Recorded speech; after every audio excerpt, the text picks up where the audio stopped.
তাহলে কারবালা শব্দ আসলো কোথা থেকে? কারবালা অর্থাৎ কারিব, কার্বুন, কার্ব, এটার অর্থ হলো সংকট। কার্ব অর্থ কি? কার্ব অর্থ কফ র বা, কার্ব এটার অর্থ কি? সংকট। বালা অর্থ মুসিবত। বালা অর্থ কি? বালা অর্থ কেউ ঘুমায় নাকি? ঘুমাইলে বাইর করে দেন মসজিদ থেকে। তাহলে কারবালা মুসিবতের সংকট, অথবা সংকট সময়ে মুসিবত, মনে থাকবে? এই হলো কারবালা আমার ভাইরা। সেটা ছিল ফুরাত নদীর তীরে। সেই ফুরাত নদীর পানিও আজ সেই হৃদয় বিদারক ঘটনার সাক্ষী হয়ে আছে না নাই? কথা বলে। এটার শুরু লগ্ন থেকে যদি আমি বলতে চাই, 2-1 জুমায় হবে না, কয়েক জুমা দরকার। এই কারবালার আগে অসংখ্য ঘটনা আছে। তার মধ্যে থেকে বলি, সেই ইরাকের লোকজন সকলে মিলে খেলাফতের দায়িত্ব ভার দিলেন ৫ম খলিফা হজরতে হাসান রাদিয়াল্লাহু তাআলা আনহুর কাছে। আমরা 4 খলিফা পর্যন্ত জানি। কেন জানি? ওনারা বড় বড় সাহাবী। ৫ম নম্বরের খলিফাকে হাসান রাদিয়াল্লাহু তাআলা। যখন হাসান রাদিয়াল্লাহু তাআলা খেলাফত পাইলেন, ওই যে আলী রাদিয়াল্লাহু তাআলা আনহুকে যারা হত্যা করেছে, তখন থেকে 2টা দল, সাবা বাহিনীর দল, মুনাফিকি দল ছিল। এটা আরো ভিতরের কিছু ঘটনা, তারা কেন হত্যা হলো, ওসমান রাদিয়াল্লাহু তাআলা আনহু কিভাবে হত্যা হলো, এগুলা অন্য কথা। আমি যেহেতু কারবালার ঘটনায় যেতে চাচ্ছি, এজন্য আমি একদিক থেকে নিয়ে আসতেছি।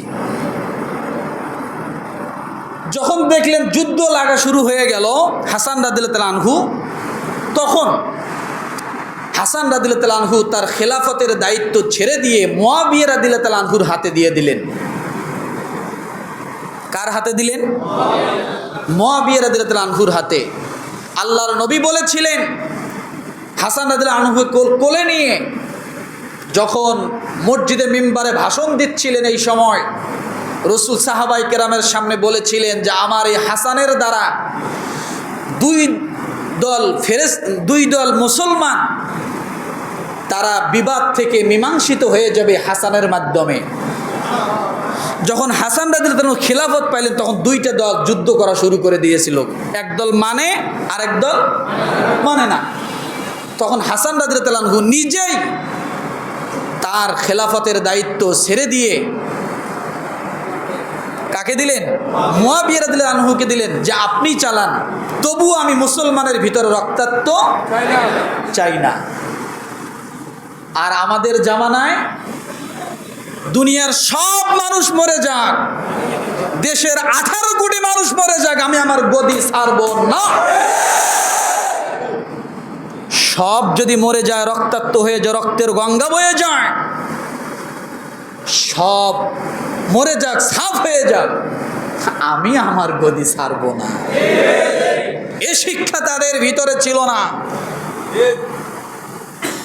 এ শিক্ষা আসলো কোথার থেকে সেটাও বলছি, আমি বলবো। এটা শুধু এখনকার জামানায় না, এটা আগেও ছিল। আসতেছি, রাগ করবেন না তো আমার ভাইরা। হাসান রাদিয়াল্লাহু আনহু যখন ছেড়ে দিলেন মুয়াবিয়ার হাতে, মুয়াবিয়া রাদিয়াল্লাহু আনহু খেলাফতের দায়িত্ব নিয়ে তিনি একটানা 20 বছর পর্যন্ত খেলাফতের দায়িত্ব পালন করেন। মুয়াবিয়া রাদিয়াল্লাহু আনহু একজন জলিল কদর সাহাবী, ওহী লেখক ছিলেন, রাসূলের খুব নিকটবর্তী একজন সাহাবী ছিলেন এবং খুব সম্মানিত একজন সাহাবী ছিলেন। তিনি 20 বছর পর্যন্ত খেলাফতের দায়িত্ব পালন করেন। কিন্তু 10 বছর যখন অতিবাহিত হয়ে গেল, তখন তিনি চিন্তা করলেন যে আমি যদি না থাকি তাহলে খেলাফতের দায়িত্ব কে নেবে। এই জন্য তিনি তখন সর্বপ্রথম চিন্তা ভাবনা করলেন যে আমার এই দায়িত্ব আমার ছেলে ইয়াজিদকে দিয়ে যাব। কাকে? আসলো ইয়াজিদ, শুরু হলো ইয়াজিদ। এখন ইয়াজিদকে যে খেলাফতের দায়িত্ব দিবে, ওই যে তিনজন সাহাবী খোলাফায়ে রাশেদার ভিতরে তিনজন সাহাবী মদিনাকে খেলাফতের রাজধানী বানিয়ে যে খেলাফতের দায়িত্ব পালন করেছিলেন, এবং স্বয়ং আল্লাহ রসুল মদিনায় শুয়ে আছেন, আবু বকর এবং উমর রাদিয়াল্লাহু আনহু রসুলের পাশে মদিনায় শুয়ে আছেন। মদিনার মর্যাদা আছে না নাই? আছে না নাই? আছে। তখন মুআবিয়া রাদিয়াল্লাহু আনহু চিন্তা করলেন যে তামাম দুনিয়ার লোক যদি আমার ছেলের পক্ষে ভোট দেয়, আমার ছেলের পক্ষে বায়াত দেয়, আর মদিনার লোকজন যদি না দেয়, তাহলে এই খেলাফতের ঘোষণার কোনো মূল্যই থাকবে না। কারণ তিনজন বাদশাহ সেখানে ছিলেন, স্বয়ং রসুল দেশ চালিয়ে গেছেন মদিনায়, কথা ঠিক না? এবং বড় বড় সাহাবায়ে কেরাম সেখানে আছেন। তারা যদি এর সমর্থন না দেয়, ইয়াজিদকে খলিফা হিসেবে সমর্থন না দেয়, তাহলে আমার এই ঘোষণার কোনো মূল্য থাকবে না।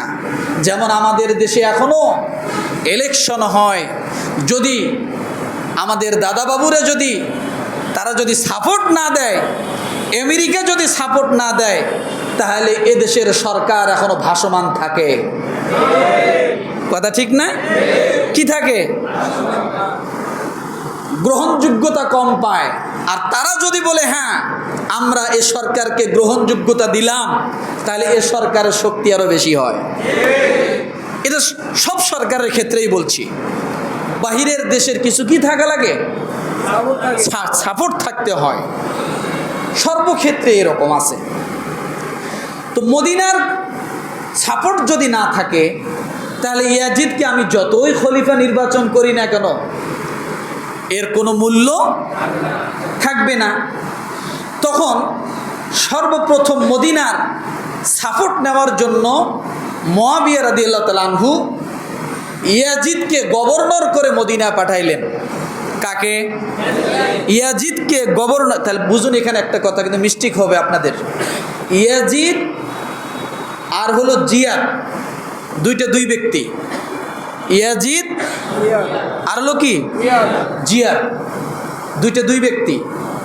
জিয়াদকে গভর্নর করে মদিনায় পাঠাইলেন যে তুমি মদিনায় যাও, সেখানে যে সমস্ত বড় বড় সাহাবী আছে এবং বড় বড় সাহাবীর সন্তানেরা আছে, তাদের কাছ থেকে ইয়াজিদের পক্ষে বায়াত গ্রহণ নাও, সোজা কথা সাপোর্ট নিয়ে আসো। যখন মদিনার গভর্নর হয়ে আসলেন, তখন অনেক বড় বড় সাহাবী এবং সাহাবীর সন্তানরা সেখানে উপস্থিত ছিলেন। আচ্ছা বলেন, সেই সময় 56 হিজরির আগে, আর রসুলের জামানায় যখন ছোট ছোট সাহাবীরা ছিল 7 বছর 8 বছর 10 বছর, তারা তখনও কি মরে গেছে না বেঁচে আছে? সর্বশেষ যে সাহাবী ইন্তেকাল করেন 110 হিজরিতে। কত হিজরি? সর্বশেষ যে সাহাবী ইন্তেকাল করেন সে কত হিজরিতে? আর কারবালার ঘটনা কত হিজরিতে? 61 হিজরিতে। কারবালার ঘটনারও 50 বছর পর্যন্ত বেঁচে ছিল নবীর সাহাবীরা। সুবহানাল্লাহ বলেন। তাহলে এই কারবালার ইতিহাসের ঘটনার সময় অনেক বড় বড় সাহাবী, তাদের সন্তানরা ছিল। জিয়াদ যখন এসে বুঝাইতে লাগলো মদিনার মুসলমানদেরকে, তখন সর্বপ্রথম ভেটু দিলেন আবু বকর সিদ্দিক রাদিয়াল্লাহু তাআলা আনহুর ছেলে আব্দুর রহমান ইবনে আবু বকর। আব্দুর রহমান ইবনে আবু বকর রাদিয়াল্লাহু তাআলা আনহু তিনি বললেন, হে জিয়াদ, তোমরা যে কথা আমাদেরকে বুঝাইতে চাচ্ছ, এই বুঝগুলো আমাদের অনেক আগেই আছে, কিন্তু তোমরা তো আল্লাহ রসুলের আদর্শ, আবু বকরের আদর্শ, উমরের আদর্শ, উসমানের আদর্শ, এগুলো বাদ দিয়ে তোমরা নিজেদের মন গড়া আদর্শ পরিচালিত করার জন্য আজকে মদিনায় আসছো সমর্থন নেওয়ার জন্য। এটা কোনোদিন হতে পারে না। আচ্ছা, তাহলে আদর্শটা কি? রসুলের আদর্শ কি, আবু বকর উমরের আদর্শ কি, আর ভিন্ন আদর্শ মুআবিয়া রাদিয়াল্লাহু আনহু কোনটা করতেছেন? সেটা হলো রসুল সাল্লাল্লাহু আলাইহি সাল্লাম তিনি যে খলিফার কথা বলে গিয়েছেন, রসুলের বংশধরের মধ্যে থেকে কাউকে নাম ঘোষণা করে যাননি। গিয়েছেন? আবু বকর সিদ্দিক রাদিয়াল্লাহু আনহু কি রসুলের বংশধর? না। আবু বকর সিদ্দিক রাদিয়াল্লাহু আনহু যখন আরেকজন খলিফার নাম ঘোষণা করে যান, তখন তার নিজের বংশের কারো নাম ঘোষণা করে যাননি। তিনি গিয়েছেন উমরের কথা বলে। আবু বকর রাদিয়াল্লাহু আনহুর বংশ আলাদা, উমর রাদিয়াল্লাহু আনহুর বংশ আলাদা। অর্থাৎ নিজ বংশের কোনো ব্যক্তিকে তারা খলিফা বানান নাই। বোঝেন এবার কথা। কিন্তু মুআবিয়া রাদিয়াল্লাহু আনহু কি করতেছেন? তার নিজ সন্তানকে খলিফা নিযুক্ত করে যেতে চাচ্ছেন। এই ভেটু দিলেন সর্বপ্রথম আব্দুর রহমান ইবনে আবু বকর রাদিয়াল্লাহু তাআলা আনহু। আবু বকর রাদিয়াল্লাহু আনহুর ছেলে। তিনি বললেন এটা হতে পারে না, তোমরা তিনটা আদর্শের যে কোনো একটা আদর্শ মেনে নাও, হয় রসুলের আদর্শ মানো, আর নাহলে আবু বকরের আদর্শ মানো, আর না হলে উমরের আদর্শ মানো, কিন্তু এর ব্যতিক্রম তোমরা যেতে পারো না। কথাটা বুঝাইতে পারছি? আমার ভাইরা, জিয়াদ দেখলো কোনো কাজ হচ্ছে না, এবার জিয়াদ চলে গেলেন। জিয়াদ চলে যাওয়ার পরে, জিয়াদ ছিল কে? গভর্নর। এরপরে নতুন করে আরেক গভর্নর নিযুক্ত করলেন মুআবিয়া রাদিয়াল্লাহু তাআলা আনহু। কিছুদিন পরে তার নাম ছিল মারওয়ান। তার নাম ছিল কি? মারওয়ান। এ হলো দ্বিতীয় গভর্নর এই সময়ের সময়। মারওয়ানকে যখন পাঠালেন, মারওয়ান আসলো।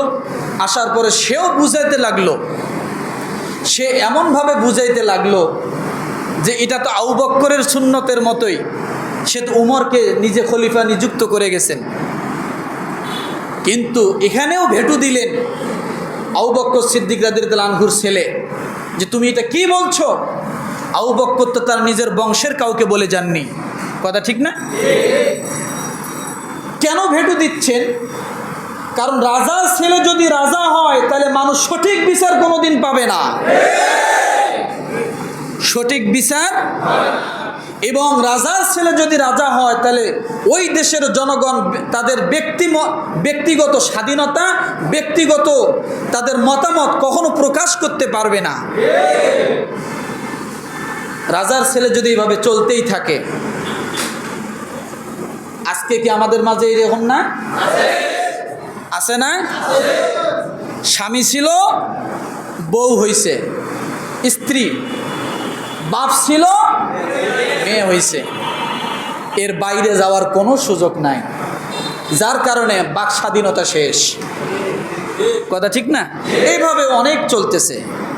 তো আবু বকর সিদ্দিক রাদিয়াল্লাহু আনহু ছেলে বলতেছে যে এটা তো ইউরোপিয়ানদের ধারা, তারা রাজার ছেলে রাজা, অর্থাৎ রাজার ছেলে যেই জন্মগ্রহণ করবে সে যত ছোটই হোক তাকেও রাজা মনে করা হয়। এখনও আছে, দুনিয়ার সমাজে আছে, আছে না? বিভিন্ন রাষ্ট্রে আছে। এটা তিনি মানতে পারলেন না। আবু বকর সিদ্দিক রাদিয়াল্লাহু আনহু বললেন এটা হতেই পারে না।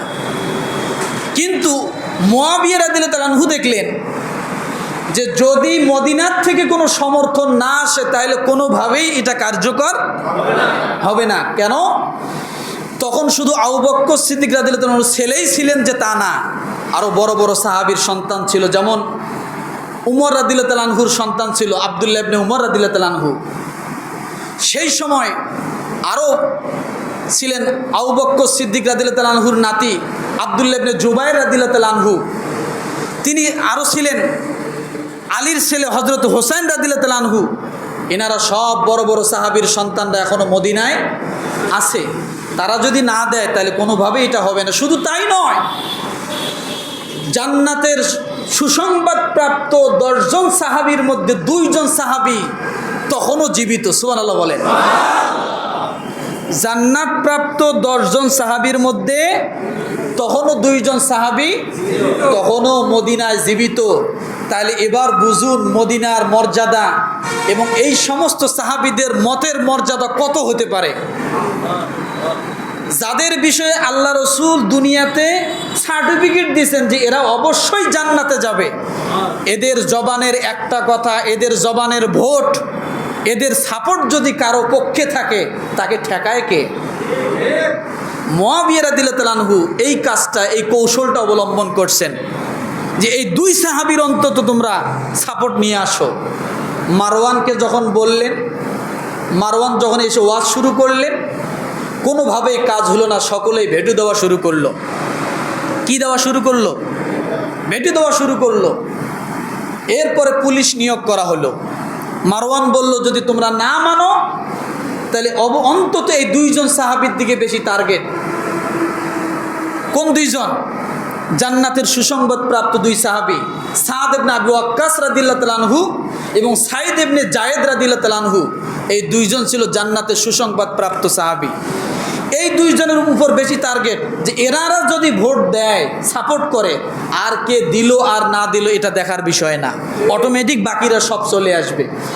কারণ দেখবে যে জান্নাতের সুসংবাদ প্রাপ্ত সাহাবী যদি ওই দিকে গেছে, তাহলে আমরা আর বসে থেকে লাভ কি? এই জন্য তাদের উপরে টার্গেটটা বেশি। মারওয়ান তখন বল প্রয়োগ করা শুরু করলো। পুলিশ পাঠানো হলো, তাদের বাড়িতে খবর দেওয়া হলো যে তারা যেন আসে। যখন দেখলো যে কোনোভাবেই তাদেরকে এর সমর্থনে আনা যাচ্ছে না, তখন মারওয়ান পিছু হটল। এমনকি বিভিন্নভাবে এই দুই জান্নাতের সুসংবাদপ্রাপ্ত দুই সাহাবীকে খারাপ ভাষায় গালিগালাজ এবং বিভিন্নভাবে তাদেরকে অত্যাচার করা শুরু করলো। তখন সাইদ ইবনে জায়েদ রাদিয়াল্লাহু তাআলা আনহু বলেছিলেন, তুমি যতই অত্যাচার করো না কেন, তুমি আমার থেকে কোনোদিন সাপোর্ট পাবে না। যখন দেখলো না উনি ওনার কথায় অটল, তখন উনি পিছপা হাঁটলেন। এখানে আর বেশি কিছু করা যাবে না, তখন মদিনাবাসী আমাকে ছাড়বে না, কারণ এরা হলো জান্নাতের সুসংবাদ প্রাপ্ত সাহাবী। চলে গেলেন। চলে যাওয়ার পরে কিছুদিন পরে 56 হিজরিতে মুআবিয়া রাদিয়াল্লাহু তাআলা আনহু নিজেই আসলেন। এবার কে আসলেন? মুআবিয়া রাদিয়াল্লাহু নিজেই আসলেন যে তাদেরকে আমি নিজে যেয়ে মদিনাবাসীকে বুঝাইয়া কোনোভাবে এর সমর্থন আনতে পারি কিনা। মুআবিয়া রাদিয়াল্লাহু তাআলা আনহু এসে দেখেন এই জান্নাতের সুসংবাদ প্রাপ্ত দুই সাহাবী ইন্তেকাল করেছেন। এবং তিনি মদিনায় যখন আসলেন, এদিকে সাহাবায়ে কেরাম যখন খবর শুনলেন, আব্দুল্লাহ ইবনে জুবাইর রাদিয়াল্লাহু তাআলা আনহু, হুসাইন রাদিয়াল্লাহু তাআলা আনহু, আব্দুল্লাহ ইবনে উমর রাদিয়াল্লাহু তাআলা আনহু, এনারা সকলেই মদিনা ছেড়ে মক্কায় পাড়ি জমালেন যে যাতে মুআবিয়া আমাদের কাছে সাক্ষাৎ না হয়, আমাদেরকে না পায়। ওনারা চলে গেলেন। মুআবিয়া রাদিয়াল্লাহু তাআলা আনহু মদিনা থেকে চলে গেলেন মক্কায়। সেই সময় হজের সময় বুঝাইতে লাগলেন, বোঝানো শুরু করলেন। বোঝানোর পরে কোনোভাবেই যখন কাজ হলো না, কারণ ওনারা দেখতেছেন যে এটা রাজবংশের দিকে চলে যাচ্ছে, রাজতন্ত্রের দিকে চলে যাচ্ছে, খেলাফত বুলন্ডিত হয়ে যাবে, মানুষ ন্যায় বিচার পাবে না, তারা কখনোই এটা সমর্থন দিতে পারে না। মুআবিয়া রাদিয়াল্লাহু তাআলা আনহু ফিরে চলে গেলেন, কোনো কাজ হলো না। যাওয়ার পরে এবার তার সন্তান ইয়াজিদকে ডাক দিয়ে বললেন, ইয়াজিদ 60 হিজরিতে ইয়াজিদকে ডাক দিয়ে বললেন, ইয়াজিদ শোনো, আমি তো এখন মৃত্যুর পথের যাত্রী, তোমাকে কয়টা ওসিয়ত করে যাই। ওসিয়ত কখন হয় বলেন তো? মৃত্যুর অন্তিম সময় মুহূর্তে বাবা যে সমস্ত কথাগুলো সন্তানদেরকে, আত্মীয় স্বজনকে বলে যায়, উপদেশ করে, সেগুলোই কি ওসিয়ত। তিনি ওসিয়ত করে গেলেন। ইয়াজিদকে বললেন, ইয়াজিদ তুমি ভালো করে শোনো, আমি মদিনায় গিয়েছি, মদিনার মানুষদেরকে বুঝিয়েছি, তারা বোঝে নাই, যদিও তারা বোঝে নাই, তারপরেও কোনো সমস্যা নাই, কিন্তু আমি তোমাকে ওসিয়ত করে যাচ্ছি, খবরদার মদিনার কোনো সাহাবীদের সঙ্গে কোনোদিন তুমি বেয়াদবি করবে না, তাদেরকে বেইজ্জতি করবে না, তাদেরকে অসম্মান করবে না, তাদেরকে লাঞ্ছিত করবে না, কোনোভাবেই তাদেরকে অপমানিত করবে না, কারণ তারা আল্লাহর নবীর সাহাবী। এই কথাটা তুমি মনে রাখিও, কখনোই যেন তারা বেইজ্জতি না হয়, তাদের সম্মানের হানি না হয়, এটা তুমি সব সময় মনে রাখিও। কে বললো এই কথা? এবং মদিনার মানুষদের সঙ্গে সবসময় নম্র আচরণ করিও, খারাপ আচরণ কখনোই করিও না, কারণ তারা আল্লাহর নবীর দেশের লোক। কে বলছে কথা? কাকে বললেন? ছেলেকে ওসিয়ত করে গেলেন, কারণ তিনি জানেন সাহাবীদের মর্যাদা কত। কথা ঠিক না? আমার ভাইরা, মুআবিয়া রাদিয়াল্লাহু তাআলা ইন্তেকাল করলেন,